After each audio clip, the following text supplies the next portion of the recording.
Pois é, muito bem, muito bem, muito bem. Estamos aqui então na nossa quarta parte. Eu ia falar quarta aula, mas esse aqui é muito mais um. Aqui, esse é muito mais um comentário, né? Um texto comentário. Gente, aqui não é para videozinho curto de TikTok, tá? Eu realmente acho que aquelas coisas que estão acontecendo, seja no Instagram, TikTok. Aqui no YouTube a gente tem os shorts.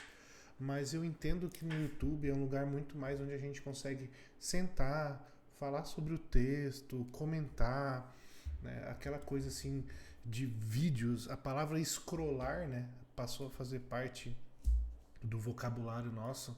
Eu realmente me questiono sobre o quanto que aquilo lá é saudável, tá?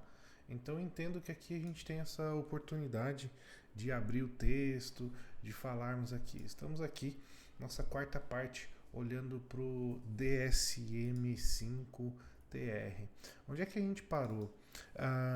Nós estávamos falando ainda sobre a seção 1, né? Nós estávamos aqui olhando a propostas de revisões, aqui a gente passou aqui processos de revisão e agora as propostas para as revisões. O que acontece basicamente ali? As propostas para revisão dos critérios de diagnóstico 4 foram desenvolvidas por membros de dois grupos de trabalhos com base na lógica, alcance das mudanças, impacto previsto sobre manejo clínico e saúde pública, solidez do respaldo das evidências. Então, o que é assim? Na proposta de revisão, primeiramente foi identificado os pontos fortes e fracos dos critérios e das nosologias atuais.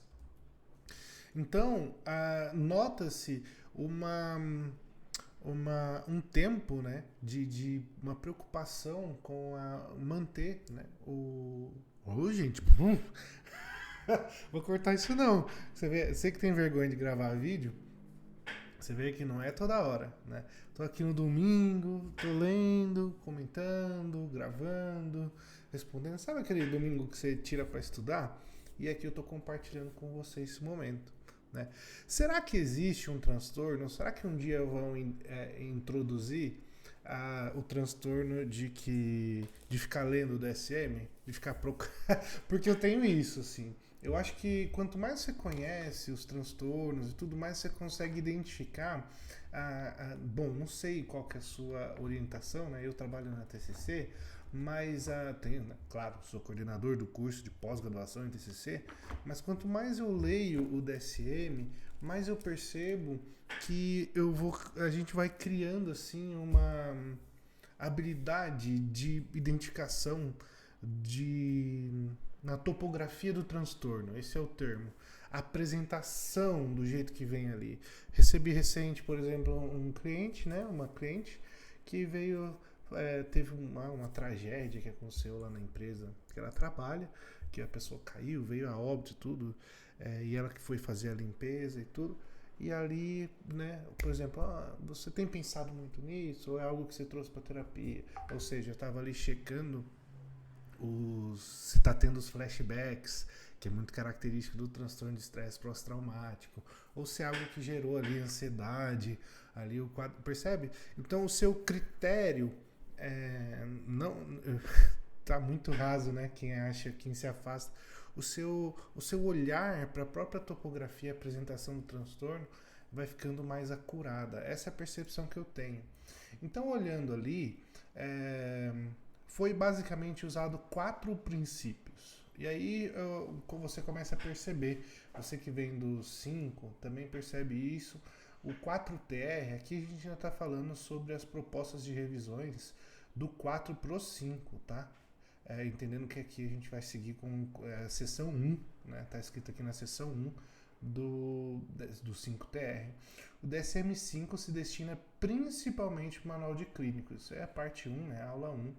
A gente já viu isso. E as revisões devem ser viáveis para a prática clínica de rotina.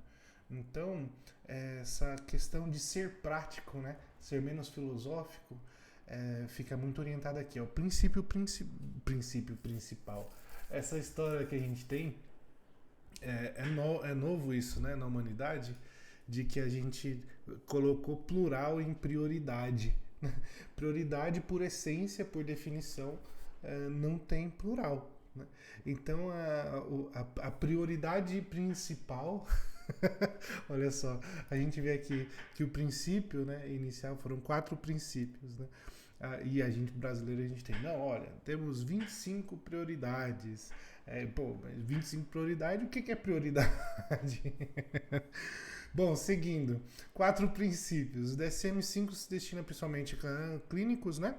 E em segundo, com a recomendação para revisões devem ser norteadas por evidências de pesquisa. Ou seja, é para clínico e as atualizações precisam ser feitas por evidência de pesquisa. Então não é algum teórico novo, não. São dados que vão, então assim, uma busca, você percebe uma busca ativa, né, de resultados de pesquisa muito intensa. Então, para ser clínico, para ser baseado em resultados de pesquisa.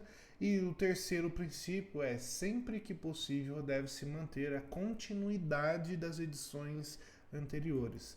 Então a gente percebe que quando existe uma mudança, essa mudança ela é estrutural. Não é uma mudança assim que poderia ser evitada. Você percebe que quando há uma mudança, existe esse cuidado assim. Eu fico imaginando como que não deve ser as reuniões, né? As questões assim nesse sentido. E o quarto princípio, que é justamente que de não deve ser colocado restrições a priori sobre o grau de mudança entre o DSM-4 e o 5. Bom, a partir dessas visões iniciais da literatura, percebeu-se então, né, que identificar os fundamentais, e aí começou-se a presença então de achados contraditórios na literatura. Então, se é o segundo princípio, aí a gente vai olhando assim, por exemplo, se fosse você olhando assim, que critério você colocaria?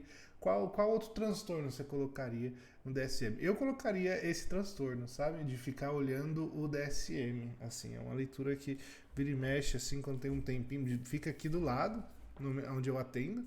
E aí vira e mexe, assim, quando eu tenho um tempinho, eu gosto muito de... E agora eu estou fazendo isso aqui com você. E os novos diagnósticos e subtipos e especificadores dos transtornos foram sujeitos a novas condições de demonstração de confiabilidade. Então, além desses achados de pesquisa, é feita então uma revisão sobre esses achados. E aí então, né, a inclusão de condições propostas como condições de estudos posteriores na seção 3 foi então contingente à quantidade de evidências empíricas geradas no diagnóstico. Então iniciou-se, né, colocou então mais essa parte ali na seção 3. Para quem não sabe, o DSM é dividido em 3 partes, tá? Nós estamos na seção 1, que é a parte de introdução, a parte ali onde se coloca-se como é que foi feito, para embasar, né, para saber, bom, já que estamos olhando e falando sobre isso, a gente precisa estudar o que eu estou estudando, né? Da onde foi tirado isso, como foi feito.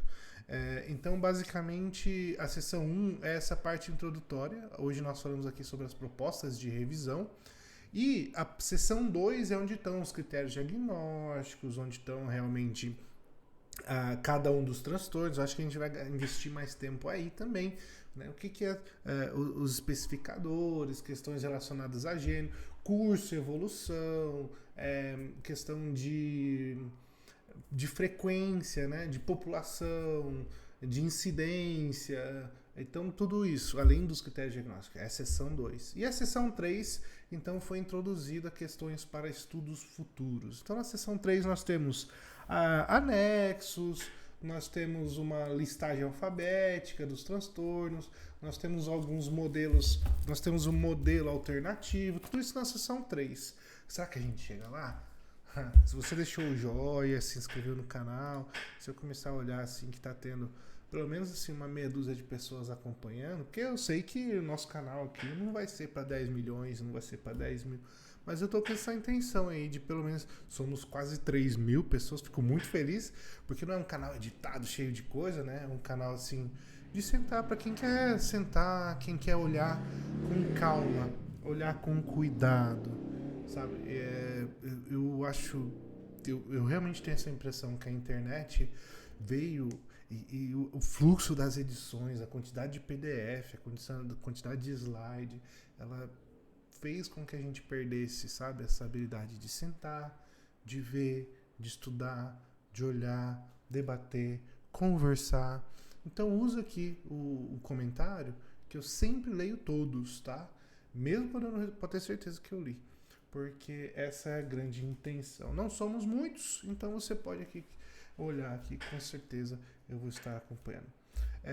Esse foi mais um encontro, né? Parte, eu tava chamando de aula, eu vou chamar de parte. Parte 4 aí, a gente se vê na próxima. Até já. Eu acabei não falando, né? Poxa, se você quiser caminhar junto, vamos caminhar junto. Eu tenho um grupo de supervisão, onde nós estudamos prioritariamente psicologia clínica, essa parte comercial, né? O jeitinho de fazer a clínica, né? Precificação, como viver de clínica, digamos assim. Mas também a gente dá um enfoque muito na técnica, né? Na terapia cognitivo-comportamental, as técnicas, teorias, etc.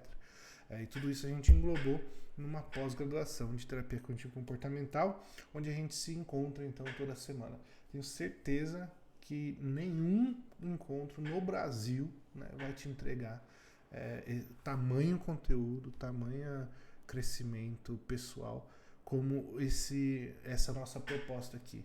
Porque o que nós estamos trazendo é justamente a desinstitucionalização do ensino da psicologia, né? Você vê grandes institutos, grandes instituições aí, e a psicologia, na verdade, sempre foi e sempre será, né, pessoas aprendendo sobre pessoas, né, nesse bate-papo. Então a gente senta junto, a gente tem um grupo no WhatsApp, a gente discute caso, a gente faz supervisão, nós recebemos demandas, desafios novos, vamos estudar, trazer outros professores.